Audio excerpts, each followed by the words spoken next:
and it was awesome. It made Which me. goes to show, I would bet that Thomas Mulcair had that one in his hat. Not that he knew what the question was going to be, or I don't know if they were given the questions beforehand, but obviously he knows some of his of the points that he wants to make. He didn't just spit that out. You know what I Yeah, mean? exactly. And it was fantastic because that's a lot of information to get into 30 seconds. It's just the best answer to any question out of any of I the answers. noticed that in a lot of their in a lot of the answers, it seemed like it took them the first 10 to 15 seconds when they had a minute to talk to actually work their way into answering the question. You know how anybody who has to answer questions on the spot Yeah, like that learns yeah. how to carry on for a few seconds to, and their mind meanwhile is trying to figure out what they're really going to say. The other candidates were just uttering like banal platitudes. The environment is very important, and so are jobs. It is The important to environment's important. stuff like that. You know what I mean? There was no substance to any of their answers. Let's put it that way. As far as I'm concerned, Thomas Mulcair was head and shoulders above the rest in terms of how he answered that question, and that's one of the reasons I have more respect for him than I did before. And on top of the fact that he's a known fighter and he has experience in government, Mhm. he's got to be the guy that you want for your leader. He has to be. He's One a thing I would very say about Thomas Mulcair too, I know that the criticism or when people approach it negatively, they say, "Oh, he's too harsh," and then other people will stand up from a positive angle and say, "Yeah, but he comes out and fights." And I think what he did prove to some extent in this debate was that he's it's not that he's harsh, but he was the only person who was willing to jump in and disagree with somebody in the middle of their statement, even though that's one of his allies on stage. He yeah, didn't crush the person, but at the same time he was not going to let them say yeah. something that he completely disagreed Yeah, with. and again, So it's one of the reasons that the debate was so boring. But you know what? If they have an argument and they snipe, it's going to wind up in an attack ad later on. You know what I mean? So yeah, they, well, they exactly. had to play nice. They had to Yeah. play nice. You want to hear an example of playing nice? This is funny. Oh no. If I have it, yeah, I think it's this one here. Let's just play this. Well, I'm in violent agreement with my colleagues here on the stage. I would also suggest that a government that believes that a national housing strategy is to build more prisons is a government that's out of touch and perhaps out of its mind. We need to get back to some basic principles as Canadians, and that housing is a right. You know, and that was another complaint that I'd have about the debate was that they had the debate with the Conservatives and Stephen Harper and not with each other. You know what I mean? There was a lot of bringing up how the Conservatives are running a government and how they would do different. Yeah, And I mean, that's an expected thing. I mean, yeah, if I'm going to absolutely. elect an NDP member, I'm not expecting to get what Stephen Harper is going to do. Yeah, I know exactly. that Stephen Harper, I know how he performs, and I already know how I feel about him, and I Yeah, don't think that his performance has any place in a NDP debate for leadership. I right. don't know. That's Well, yeah, I understand your I point shouldn't for say sure. any place. It just Yeah, doesn't. It's not. Stephen Harper isn't on that stage, and you're not competing against him. yeah. Do you know what I mean? It's Yeah, exactly. But they had to do a lot of agreement, and they and they did, and they complimented each other's awesome ideas. And Nathan Cullen's joke that I just played there, that he was in violent agreement with the rest of his Yes. colleagues. Like, okay, cool. But yeah, and again, that's an example of him being at ease. Like that's the only laughter we heard during the whole debate, as far as I could tell. You know what I Right. mean? Yeah. So Thomas Mulcair, that's my pick. He's in the top tier. So far in my top tier, I've got Nathan Cullen, Brian Topp, and Thomas Mulcair. And then the Next middle up we row had being we had who Paul was the Dewar. first? Yeah, and then okay, Paul Paul Dewar. Dewar was next. Well, I don't have much to say about this candidate other than the fact that before he announced his leadership intentions, I thought he should be considered as a potential dark horse in this. Right. Um, Except that when he did enter the race, and I found out he didn't speak French, then I thought, okay, there's no point in being in this race. You know, most It's of going your to most of essentially your disqualify MPs are him in the long run because he can't speak to a large portion of the Canadian population. right, exactly. And what kind of message does if the NDP elects a unilingual leader? What kind of message does that send to their Quebec caucus and to Quebecers in general? So he has no business in the race. Right. So I mean, I shouldn't, like, it's not up to me to so you're decide. putting Paul Dwyer in the bottom portion of of the bottom. He doesn't speak the French. leadership. Yeah. And then it was so that's, I like him. I think he does a fantastic job. I'm a nerd that watches CPAC. Yeah, And, this and isn't he, criticizing their efforts as MPs or as politicians Nope. in general. This is about their ability to become leader of the NDP. Exactly. This is all we're talking about. So although Paul Dewar is one of my favorite NDP MPs, like I've watched some of the work he does on committee, and he's a solid performer. Okay? It's just that if you don't speak French, you don't belong in this race. Exactly. So, like, he says, well, within 1 year, I should be able to speak it. Well, you know what? If you knew that, if you knew you were going to run for, if you had ambition, you should have already acquired that skill. You know what I mean? So what it means to me is that you're coming to the table one piece of equipment shy. Yeah. I mean. If he had intentions of being the leader of the NDP, he should have already planned to learn French. So what it tells me is that he's decided to run in this race as a spur of the moment because he forgot to prepare for it. You know what I mean? Right. Yeah. And then we had Romeo Saganash. And here we go. Did not perform very well.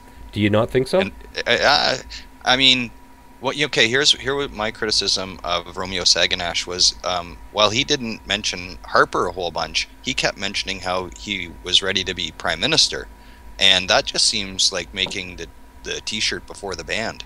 Yeah. I mean, yeah. you got to become the leader first of the NDP before you can run in an election to become prime minister. Okay, well, so here's a Romeo Saganash clip, and then we can talk about his prime ministerial qualities after that, if we like. Well, thank you, Scott, for that important question, because I believe that besides housing, infrastructure, education, investment in employment creation, small businesses are important in this country. They are the cornerstone of our economy in this country, and I believe that we should support more and more the small and medium businesses in this country. I've seen that in my own region in northern Quebec, and when we supported the small businesses, the economy went well in that region. Wow. Yeah, that's not a really well delivered. Yeah. That's nothing that's going to motivate me necessarily to say, okay, this guy's in the top tier for leadership. Honestly, I just wanted to crawl through my TV set and we're up on stage and give him a big old hug and say, "It's all right, Romeo." It's okay. You know what I mean? He's a rookie MP. I mean, so to go from a rookie MP to leader of a party, I don't think he's got experience previously to this that dealt with the politics of the Cree Nation and things like that. But again, that's different than the party politics and the politics of the country. So, well, again, maybe Romeo Saganash's future is brighter than his current ability to run as leader of the NDP. Yes, again, you would think that Romeo Saganash, despite his protestations that when he's prime minister he will do this and that, you'd think that that's probably at least a long way in the future. You know what I mean? It's not. Yeah. He's not in this to win. He's given the fact that he announced his leadership intentions approximately 1 month into his parliamentary career. And I think he was the second person, and it was really quick. He was right after Brian Topp. Yeah. Yeah. And so, I mean, good for Romeo Saganash being in this race. Not necessarily good for the NDP because we had to, people that wanted to listen to that debate had to listen to a lot of Romeo Saganash and stuff, which didn't really help us decide between the top tier of the candidates, And so, yeah, Romeo Saganash is not in my top tier. But next up was Peggy Nash. Mm-hmm. Started out pretty rough. Her opening statement, she read it right off the page. Very unimpressive. But she became a little bit more comfortable as the thing went on. Again, most of her answers were obscure platitudes, or diffuse platitudes. Mm-hmm. A lot of smoke. And I don't know. I wasn't very impressed by her debate performance, but I do understand that she is a solid contender in this race, given the fact that her real life credentials are very, very substantial. Being Right. a lead negotiator for the Canadian Auto Workers and Buzz Hargrave's protege, so to speak. Hmm. Finance critic for the NDP. She's She brings a lot of she's experience bilingual. to the table. She's fluently bilingual. Yeah.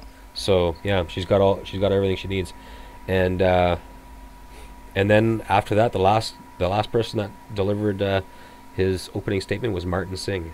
I wonder if he kind of ever wondered in his mind, why did they put me at the end? Not us, like the actual event. Yeah, yeah. Well, just for the opening statement, and it was all random. But I mean, yeah, he was the last guy to speak, and I don't know.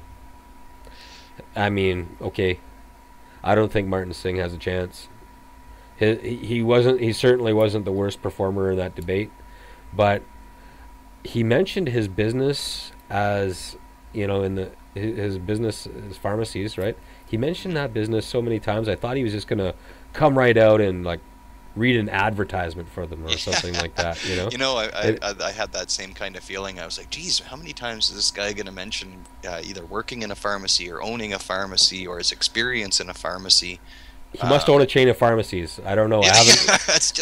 And I really thought he was going to come out and come on down to Martin Singh's pharmacy, where we have the best prices and the most friendly service, or something like that. I thought he was going to use that podium to read off some advertisements for his business there for a second. So I don't know. I would almost guess that he would be the first person to drop out of this race. That's I don't know. I'm just gonna.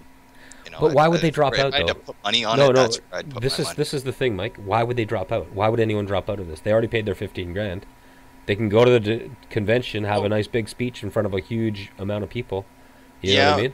Possibly it could happen that way, but I'm gonna guess that as we get closer and closer to the convention, the leadership convention, that there will be at least some maneuvering amongst these people, and they're all you can be assured that they are all talking to each other, and some of these people may very well feel that if they get what they need said on that stage and know that they're not going to be leader, that they might just be best to step aside and throw their support behind someone else. Now, I don't think that's going to necessarily benefit anybody if Martin Singh throws his support behind anybody, because I don't know if he has that much support within the NDP party as a leader. But I would guess that if anybody does step away, it would be him. Yeah, and I'm predicting that no one's going to step away. They're all going to go to the convention. And this is a great opportunity to discuss how the NDP is actually going to elect their people, their leader. Okay. The convention is, when is it? March? Somewhere in the. I think it's February. Okay. Late February. Well, regardless, the convention. There's 3 ways to vote. You can attend the convention and vote in every round, or you can be online and vote in every round, or you can send in a preferential ballot where you can pick your first, second, third, fourth, fifth, sixth choice. Right? So yeah, those are the 3. So what they're going to do is they're going to keep on having a runoff until there's one candidate with 50% plus one. You know what I mean? So if you send your ballot in and you've got Martin Singh number 1, Romeo Saganash number 2, Nikki Ashton number 3, you know what I mean? Well, as they get knocked off, you know what I mean? All of a sudden, boom, you're going to have Thomas Mulcair number 4. Until Thomas Mulcair is knocked off, then your vote always counts for Thomas Mulcair until there's a leader. You know what I'm saying? Right. And I really like the idea that the NDP set it up so you can be online during the convention in real time, and you vote every round. You know. Right. So if your first choice gets knocked off, you can decide who your second choice is based on stuff that's happening in the convention. You know what I mean? Which is a wild way to do it, and I think it's going to be very engaging. So I like the way their convention is organized. I'm not so sure I like the fact that they didn't have some sort of filtration to take the serious candidates and separate them from the pack. You know? Right. I would have liked to have seen fewer candidates.